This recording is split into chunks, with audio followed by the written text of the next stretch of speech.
तुमच्या कोणत्याही महत्त्वाच्या डॉक्युमेंट्सवर जर नावामध्ये चुकी असेल तर ते नाव दुरुस्त करण्यासाठी राजपत्र हे बनवणे बंधनकारक आहे.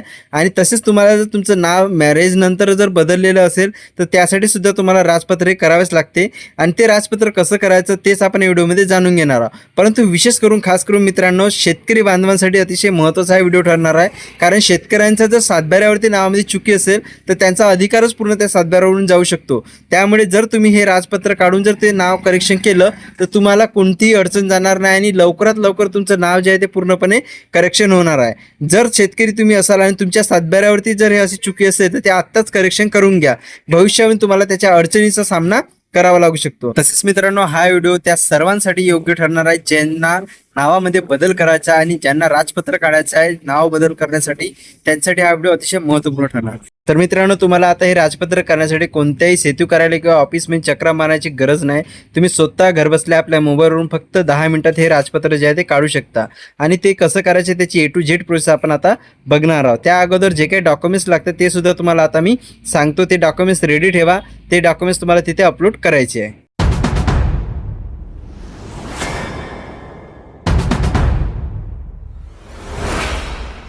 तर मित्रांनो, सर्वात प्रथम डॉक्युमेंट्स आहे ते म्हणजे तुमचा पासपोर्ट साईजचा एक फोटो. जे काही अर्जदार असेल ज्यांचं राजपत्र तुम्हाला काढायचं आहे त्यांचा इथे फोटो जो आहे तो लागणार आहे. ते फोटोचा साईज जो आहे तो 5 KB पर्यंत तुम्हाला ठेवायचा आहे. 5 KB ते 1 MB पर्यंतच्या आत तुम्हाला ते जो काही साईज आहे तो फोटोचा ठेवायचा आहे. आणि ते PDF फॉर्मॅट किंवा JPG फॉर्मॅटमध्ये सुद्धा तुम्ही तो अपलोड करू शकता. आता त्यानंतर दुसरा महत्त्वाचा डॉक्युमेंट्स आहे तो म्हणजे त्यानंतर तुम्हाला इथे फोटो प्रूफ मध्ये देणार आहे तुम्हाला आधार कार्ड. इथे तुम्हाला तुमचं आधार कार्ड अपलोड करायचं आहे. इथे ऑप्शन देण्यात आलेला आहे. जर तुमच्याकडे ड्रायव्हिंग लायसन्स असेल ते अपलोड करू शकता.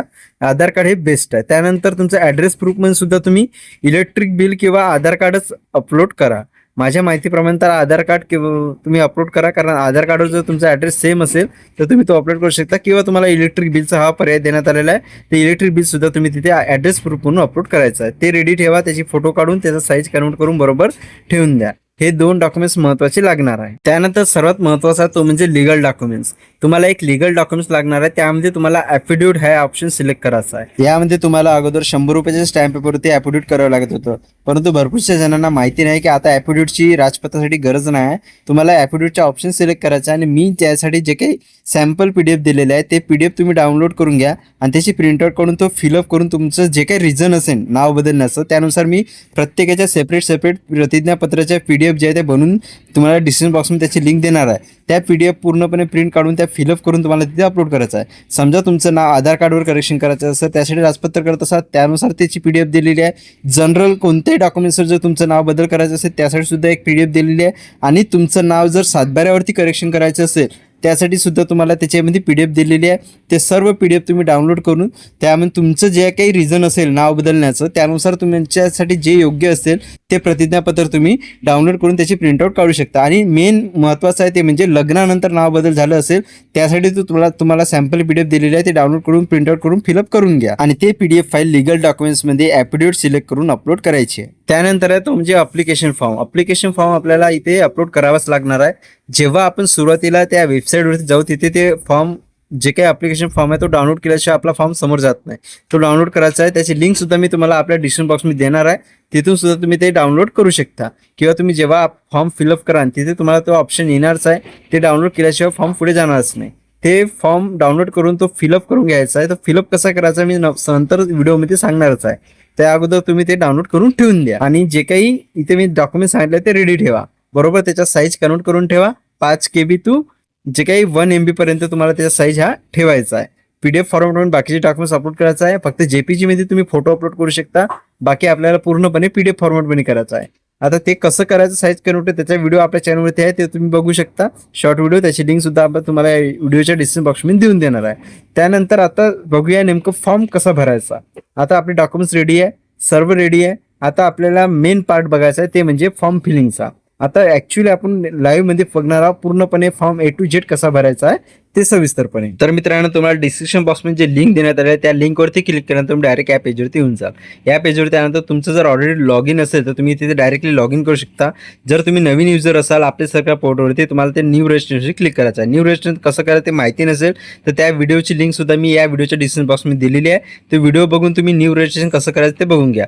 लॉग इन करताना तुमचं युजर आणि पासवर्ड टाकून घ्या. त्यानंतर जिल्हा सिलेक्ट करा, कॅप्चा फिल करा आणि लॉग इनवरती क्लिक करा. आता लॉग इनवरती क्लिक केल्यानंतर तुम्हाला डायरेक्टली तुमचं पेज जे आहे ते लॉग इन होऊन जाणार आहे. लॉग इन झाल्यानंतर तुम्हाला असा पेज शो होईल. ते तुम्हाला यामधून जे काही इंग्लिशमध्ये ऑप्शन देण्यात आलेले आहे, industry energy of labour department हे निवडायचं आहे आणि मराठीमध्ये तेच नाव आहे, उद्योग ऊर्जा आणि कामगार विभाग हे निवडायचं आहे. नंतर सब डिपार्टमेंट जे काही पहिलं ऑप्शन आहे ते सिलेक्ट करा.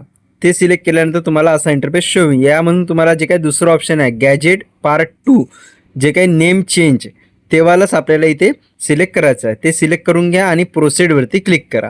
प्रोसीडवरती क्लिक केल्यानंतर तुम्हाला थोडं वेट करा, असा इंटरफेस शो होईल. यामधून आपल्याला गॅजेट ऑथेंटिकेशन नेम चेंज हे ऑप्शन सिलेक्ट करायचं आहे. यावरती टिक करा. यावरती टिक केल्यानंतर तुम्हाला असा इंटरफेस शो होईल. मी तुम्हाला जे अगोदर सांगितलेलं होतं, जे ॲप्लिकेशन फॉर्म आहे तो इथून आपल्याला इथे डाउनलोड करायचा आहे. फॉर्म डाउनलोड ऑप्शनवरती क्लिक करा. तो फॉर्म डाउनलोड केला नाही तर तुमचा फॉर्म हा पुढेच जाणार नाही.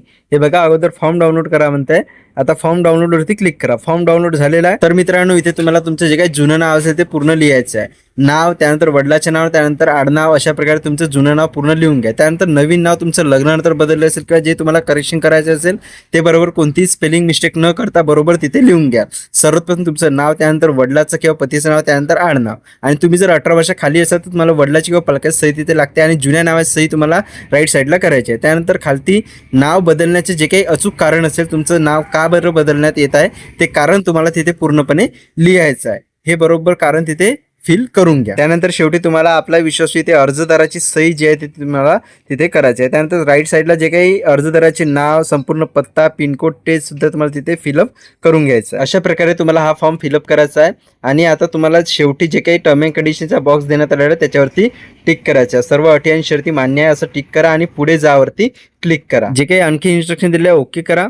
आता तुम्हाला इथे समोरचं जे काही पेज आहे तो ओपन झालेला आहे. हे बघा, हा आपला मेन पेज आहे, चेंज ऑफ नेम. यामधून तुम्हाला सर्वात प्रथम तुमची कॅटेगरी जी आहे ती सिलेक्ट करायची आहे. ओपन आहे, ओबीसी आहे किंवा जे काही मागासवर्ग असेल तर मागासवर्ग आहे. त्या म्हणून तुम्ही जे काही असेल बॅकवर्ड, अदर बॅकवर्ड ते सिलेक्ट करून घ्या. त्यानंतर तुम्हाला इथे खालती ऑप्शन देण्यात आलेले आहे अप्लिकंट पर्सनल डिटेल. यामध्ये अर्जदाराचा तपशील आपल्याला इथे भरायचा आहे. यामध्ये तुम्ही तुमचं ज्यांचं मेल फिमेल असेल त्यानुसार तुम्ही कुमार, कुमारी, सौ, श्रीमती जे असेल ते ऑप्शन इथून सिलेक्ट करून घ्या. त्यानंतर तुम्हाला तिथे नाव जे आहे ते फुल नेम ॲटोमॅटिक आलेलं आहे, जे आपण आपल्या सरकारवर रजिस्टर केल्यामुळे, आणि तुमचं इथे जन्मतारीख वगैरे ते ॲटोमॅटिक आलेलं आहे. इथे फक्त तुमचं जेंडर सिलेक्ट करून घ्या, मेल फिमेल जे असेल ते, आणि तुमचा मोबाईल नंबर तिथे एंटर करा. आणि जे काही पत्ता देण्यात आलेला आहे ॲड्रेस, तिथे ॲड्रेस फिल करा, ईमेल आय डी फिल करा. त्यानंतर तुम्हाला इथे आधार क्रमांक फिल करायचा आहे. जे अर्जदार आहे त्यांचाच आधार क्रमांक इथे फिल करायचा आहे. तो आधार क्रमांक बरोबर तिथे फिल करून घ्या. त्यानंतर आपल्याला आता इथे जे काही जिल्हा, गाव आणि तालुका हे सिलेक्ट करायचं आहे. त्यामुळे सर्वप्रथम तुमचा जे काही जिल्हा असेल तो इथून बरोबर सिलेक्ट करून घ्या. आणि त्यानंतर तुमचा तालुका इथून सिलेक्ट करायचा आहे. त्यानंतर तुमचं गाव इथून सिलेक्ट करायचं आहे. तुमचं जे काही गाव असेल ते बरोबर तिथून सिलेक्ट करून घ्या. त्यानंतर राईट साईडला पिनकोडचा ऑप्शन देण्यात आलेला आहे. तिथे तुमचा एरियाचा जो काय पिनकोड येत असेल तो पिनकोड तिथे तुम्हाला बरोबर फिल करायचा आहे. हे सर्व डिटेल बरोबर फिल करा. त्यानंतर आता महत्त्वाचं आहे ते म्हणजे आपलं जे काही नेम चेंज, यामधून तुमचं जे काही जुनं नाव असेल ते तुम्हाला इथे पूर्ण एंटर करायचं आहे. पहिलं फर्स्ट नेम, त्यानंतर मिडल नेम म्हणजे तुमच्या वडिलाचं किंवा पतीचं नाव, त्यानंतर लास्ट नेम म्हणजे तुमचं आडनाव, ते इथे एंटर करून घ्या. त्यानंतर नवीन नाव तुम्हाला कोणतं हवं आहे, तुमचं काय करेक्शन असेल तर करेक्शन, मॅरेज नंतर बदलत असेल तर मॅरेज नंतर जे नवीन नाव असेल ते बरोबर तिथे एंटर करून घ्या. तुमचं फर्स्ट नेम, त्यानंतर मिडल नेम, त्यानंतर लास्ट नेम, आडनाव. आणि तुम्हाला इथे रिझन विचारलेलं आहे. तुमचं रिझन जे असेल ते मॅरेज नंतर असेल तर लग्नानंतरचं रिझन टाका. लग्नानंतर नाव बदलल्यामुळे जर तुमचं सातबाऱ्यावरती किंवा आधार कार्डवरती नाव चुकीचं असेल तर सातबारा उतारावरती नावात दुरुस्ती असं टाका, किंवा आधार कार्डवरील नावात दुरुस्ती असं तुम्ही तिथे कारण टाकू शकता. फॉर्म एकदा बरोबर चेक करून घ्या, टर्म अँड कंडिशन ॲक्सेप्ट करा आणि सबमिटवरती क्लिक करा. आता तुमचं फॉर्म सबमिट झाल्यानंतर तुम्हाला समोरची प्रोसेस जी आहे ती करता येणार आहे. पुढे ज्यावरती क्लिक करा तुम्हाला असा इंटरफेस शो होईल. एकदा नेम बरोबर बघून घ्या, कन्फर्म करून घ्या. ओल्ड नेम आणि न्यू नेम ते एकदा तुम्ही करेक्शन, आता स्पेलिंग मिस्टेक वगैरे काही नको असायला हवा, बरोबर व्हेरीफाय करून घ्या. आता तुमचा ॲड्रेस आणि name, old name, new name बरोबर आहे, ओकेवरती टिक करा. ओकेवरती क्लिक केल्यानंतर तुम्हाला आता इथे पुढे जावरती एकदा आणखी टिक करायचं आहे. तर तुम्हाला असा इंटरफेस शो होईल. सर्वप्रथम आता आपल्या इथे डॉक्युमेंट्स अपलोड करायचे आहे. जे तुमचं अगोदर मी सांगितलेलं होतं डॉक्युमेंट्स रेडी ठेवा, ते डॉक्युमेंट्स तुम्ही रेडी ठेवलेले असेल, त्याचा साईज वगैरे तिथून तुम्ही तुमचं जे काही पासपोर्ट साईज फोटो आहे तो इथे बरोबर एंटर करून घ्या. पासपोर्ट साईज फोटो एंटर केल्यानंतर खालती स्क्रोल डाऊन करा. आता तुम्हाला इथे तुमचं जे काही फोटो प्रूफ आहे त्यामध्ये तुम्हाला तुमचं आधार कार्ड जे आहे ते इथे अपलोड करायचं आहे, कारण ते आधार कार्डवर सुद्धा आपली फोटो असणारच आहे. किंवा तुम्ही यामध्ये अनेक ऑप्शन देण्यात आलेले आहे. ड्रायव्हिंग लायसन आहे, पॅन कार्ड आहे, पासपोर्ट आहे, इलेक्शन कार्ड आहे. यापैकी तुम्ही जे डॉक्युमेंट्स रेडी केले असेल ते तिथे तुम्ही अपलोड करायचं आहे. आणि तुम्हाला वरती दिलेलं आहे फॉर्मॅट, PDF फॉर्मॅटमध्ये अपलोड करता येते. आणि ते MBचा साईजसुद्धा देण्यात आलेला आहे, जे मगाशी तुम्हाला मी सांगितलेलं आहे. ते तुम्ही रेडी केलेलं असेल ते बरोबर इथे सबमिट करून घ्या. आता एक्स्ट्रा काही सांगण्याची गरज नाही. त्यानंतर तुम्हाला इथे ॲड्रेस प्रूफमध्ये सुद्धा तुम्हाला आधार कार्डच, जर तुमचा आधार कार्डचा ॲड्रेस करंटली सेम असेल तर तुम्ही तोच प्रूफ म्हणून इथे अपलोड करू शकता. किंवा तुम्ही इलेक्ट्रिक बिल सुद्धा तुम्ही इथे अपलोड करू शकता. मी इथे आधार कार्ड अपलोड करताय, तुम्हाला जे योग्य वाटेल ते तुम्ही बरोबर तिथे अपलोड करून घ्या. त्यानंतर तुम्हाला इथे एज प्रूफ, जर तुम्ही मायनर असाल म्हणजे 18 वर्षाखालील असाल तर तुम्हाला इथे एज प्रूफसाठी तुम्हाला ते अपलोड करावं लागेल. बर्थ सर्टिफिकेट जर नसाल तर काही गरज नाही, तो बॉक्स सोडून द्या. त्यानंतर इथे लिगल डॉक्युमेंट, हा महत्त्वाचा आहे. तर मित्रांनो, मगाशी मी तुम्हाला जे काही लिगल डॉक्युमेंट्सची सांगितलेलं होतं त्यामध्ये तुमचं जे काही कारण असेल नाव बदलण्याचं, त्यानुसार मी तुम्हाला सर्व प्रतिज्ञापत्राच्या फॉर्मॅट जे आहे ते डिस्क्रिप्शन त्याच्या PDF फाईल जे आहे ते दिलेले आहे. तुम्ही त्यापैकी तुमचं जे रिझन असेल ते योग्य रिझन निवडून तुम्ही ते PDF फाईल सिलेक्ट करून फिलअप केलेली असेल आणि ते तुम्ही आता तुम्हाला इथे अपलोड करायचं आहे. ते अपलोड करण्यासाठी तुम्हाला जे काही ॲफिडेविटचे सेक्शन दिसत आहे ते ॲफिडेविटचे सेक्शन ओपन करूनच तिथेच तुम्हाला ते फाईल जे आहे ते अपलोड करायचे आहे. कारण आपल्याला कोणते ॲफिडेविट इथं अपलोड करण्याची आवश्यकता नाही आहे. आता नवीन नियमानुसार तुम्ही या प्रतिज्ञापत्रावर सुद्धा तुमचं जे काही नेम चेंज आहे ते होऊ शकते. यामध्ये कोणताही तुम्हाला प्रॉब्लेम येणार नाही. त्यानंतर येते ते म्हणजे महत्त्वाचा डॉक्युमेंट्स आहे तो म्हणजे अप्लिकेशन फॉर्म. आपण जे काही व्हिडिओ सुरुवातीला जो अप्लिकेशन फॉर्म तुम्हाला कसा फिलअप करायचा तो तुम्ही फिलअप केलेला असेल आणि तो फॉर्म तुम्हाला आता इथे अपलोड करायचा आहे. या अप्लिकेशन फॉर्मच्या बॉक्समध्ये तुम्ही तो फॉर्म जो आहे तो अपलोड करून घ्या.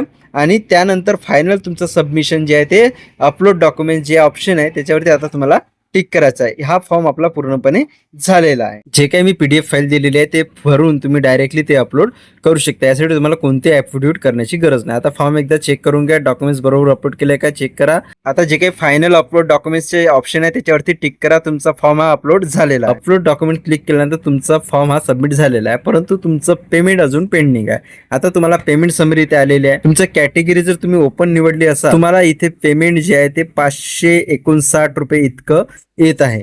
जर तुम्ही कॅटेगरी निवडली असेल तर याचं अर्ध पकडून घ्या, म्हणजे तुम्हाला कॅटेगरी वाईज कमी पेमेंट करावे लागणार आहे इथे. परंतु तुम्ही ओपन कॅटेगरीमध्ये जर भरला असाल फॉर्म हा तर तुम्हाला इथे पेमेंट जास्त असू शकते. म्हणजे एकूण टोटल पेमेंट इथे 559 रुपये दाखवत आहे. आता प्रोसेड टू पेमेंट वरती क्लिक करा. प्रोसेड टू पेमेंट क्लिक केल्यानंतर तुम्हाला असा इंटरफेस शो होईल. इथे तुम्हाला जे अनेक ऑप्शन देण्यात आलेले आहे, आपल्याला UPI द्वारे पेमेंट करायचं आहे. जे काय शेवटला ऑप्शन आहे त्याच्यावरती टिक करा. आता तुम्हाला पे गव्हर्नमेंट ऑफ इंडिया या ऑप्शनवरती टिक करा. आता इथे पेमेंट मेक पेमेंटवरती क्लिक करा. आता तुम्हाला इथे अनेक ऑप्शन देण्यात आलेले आहे. यामधून आपल्याला UPI ऑप्शन जे आहे ते सिलेक्ट करायचं आहे. शो QR वरती क्लिक करा. आता तुमचा असा QR शो झालेला आहे. हा QR स्कॅन करून तुम्ही डायरेक्टली पेमेंट जे आहे ते कंप्लीट करायचं आहे. ह्या जे काही मिनिट लागलेले आहे इथे 4 मिनिटाच्या अंदर 5 मिनिटाच्या अंदर तुम्हाला ते पेमेंट कंप्लीट करायचं आहे. QR स्कॅन करून घ्या आणि पेमेंट कंप्लीट करून घ्या. पेमेंट का कंप्लीट झालं तुमचं, एकदा तुमचं काम पूर्णपणे झालेलं आहे समजा, म्हणजे तुमचा फॉर्म पूर्णपणे कंप्लीट झालेला आहे. पेमेंट झाल्यानंतर थोडं वेट करा. ते बघा तुमचं पेमेंट झाल्यानंतर ऑटोमॅटिकली हे रिडायरेक्टली होऊन जाईल. आता तुम्हाला असे पेमेंट स्लिप एक येऊन जाईल.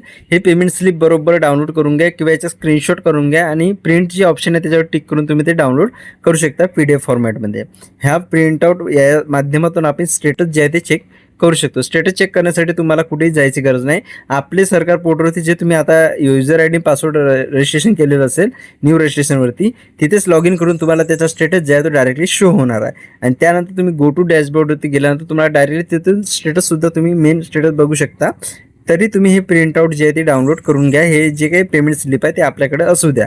जर तुमचं 15 दिवसाच्या नंतर सुद्धा तुमचं राजपत्र आलेलं नाही तर तुम्ही कस्टमर केअरला कॉल करू शकता. आपले सरकार पोर्टलचा जे कस्टमर केअर नंबर आहे तो सुद्धा मी डिस्क्रिप्शन बॉक्समध्ये दिलेला आहे. त्यावरती तुम्ही कॉल करून डायरेक्टली त्यांना विचारू शकता की माझं राजपत्र अजूनपर्यंत आलेलं नाही, मी 15 दिवस झालेले आहे ॲप्लिकेशन करून बी, परंतु माझं राजपत्र का बरं आलं नाही ते तुम्हाला रिझन सांगतील. आणि जर तुमचं रिजेक्ट झालं तर तुम्हाला नंतर डबल जे काही ते कारण दिलं असेल रिजेक्टचं ते कारण फिलअप करून तुम्ही आणखी डबल अप्लाय करू शकता. परंतु तुमचं रिजेक्ट नाही झालं तर 15 दिवसाच्या आत तुमचं जे काही राजपत्र आहे ते नक्कीच तुम्हाला मिळून जाणार आहे. तर मित्रांनो, अशा प्रकारे तुम्ही स्वतः घर बसल्या कुठेही न जाता अगदी सोप्या पद्धतीने तुमचं जे काही राजपत्र आहे ते काढू शकता. ही होती मित्रांनो अतिशय सोपी पद्धत. तुम्हाला ही माहिती कशी वाटली ते नक्कीच कमेंट बॉक्समध्ये सांगा. आणि तुम्हाला मित्रांनो ही माहिती इन्फॉर्मेटिव्ह वाटली असेल तर व्हिडिओला नक्कीच लाईक करा आणि हा व्हिडिओ आपल्या इतर मित्रमंडळी आणि फॅमिली मेंबर्सपर्यंत सुद्धा शेअर करा, जेणेकरून ते सुद्धा अतिरिक्त कोणतेही पैसे खर्च न करता स्वतः आपल्या मोबाईलवरून घर बसल्या मोबाईल किंवा लॅपटॉपवरून जे प्रोसेस आहे अगदी सोपी पद्धतीने तुम्ही ते नेम चेंजची जे काही प्रोसेस आहे ते करू शकता. चला तर मित्रांनो, भेटूया अशाच एका नवीन माहितीसह नवीन व्हिडिओमध्ये. तोपर्यंत मित्रांनो, तुम्ही जर अजूनपर्यंत आपल्या चॅनलला सबस्क्राईब केलं नसेल तर चॅनलला सबस्क्राईब करून बेल आयकॉनला क्लिक करून ठेवा, जेणेकरून अशाच महत्त्वाच्या माहितीचे अपडेट तुम्हाला व्हिडिओवरती मिळत राहतील आणि अशाच नवीन माहितीसह व्हिडिओ आपल्या चॅनलवरती येत राहतात. त्यासाठी बेल आयकॉनला नक्कीच क्लिक करून ठेवा. चला तर मित्रांनो, भेटूया अशाच एका नवीन माहितीसह नवीन व्हिडिओमध्ये. तोपर्यंत धन्यवाद. जय हिंद, जय महाराष्ट्र.